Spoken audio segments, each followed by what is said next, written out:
National Herald case में अब बड़ा मोड़ आया है। जिस मामले को लेकर सालों से सियासी घमासान मचा हुआ था, उसमें कांग्रेस के सबसे बड़े चेहरों सोनिया गांधी और राहुल गांधी को बड़ी राहत मिली है।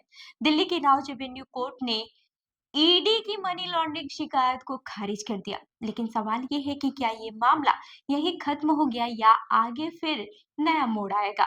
तो चलिए जानते हैं इस खबर को विस्तार से।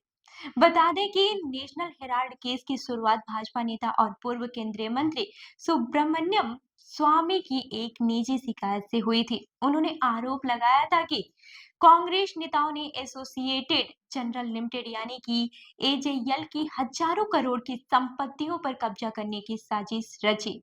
आरोप ये था कि यंग इंडियन प्राइवेट लिमिटेड नाम की एक कंपनी बनाई गई, जिसमें सोनिया गांधी और राहुल गांधी की बड़ी हिस्सेदारी है और उसी के जरिए एजेएल की संपत्तियां अपने नियंत्रण में ली गई। इसी आधार पर ईडी ने मनी लॉन्ड्रिंग का मामला दर्ज किया।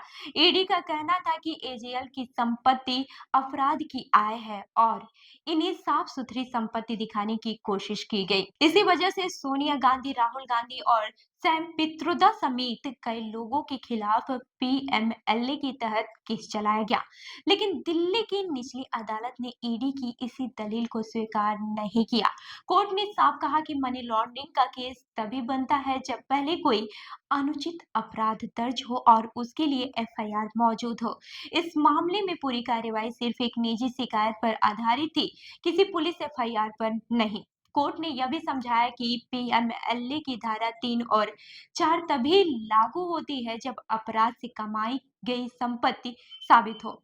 अगर आधार ही नहीं है तो मनी लॉन्ड्रिंग का आरोप कैसे लगेगा। इसी वजह से ईडी की शिकायत को कानूनन टिकाऊ नहीं माना गया और खारिज कर दिया गया। हालांकि अदालत ने यह भी साफ किया है कि ये फैसला अंतिम क्लीन चिट नहीं है। अब दिल्ली पुलिस की आर्थिक अपराध शाखा ने एफआईआर दर्ज कर ली है। अगर उस जांच में कोई अनुचित अपराध सामने आता है तो ईडी दोबारा कार्यवाही कर सकती है। फैसले के बाद कांग्रेस ने इसे राजनीतिक बदले की राजनीति बता दी है। वहीं भाजपा का कहना है कि मामला अभी खत्म नहीं हुआ है। कुल मिलाकर फिलहाल गांधी परिवार को राहत जरूर मिली है, लेकिन सियासी और कानूनी लड़ाई अभी पूरी तरह खत्म नहीं हुई है। तो इस खबर पर आपकी क्या राय है, हमें कमेंट करके जरूर बताएं और ऐसी ही अन्य खबरों के लिए हमारी वेबसाइट www.prpnewsindia.com पर विजिट करें। धन्यवाद।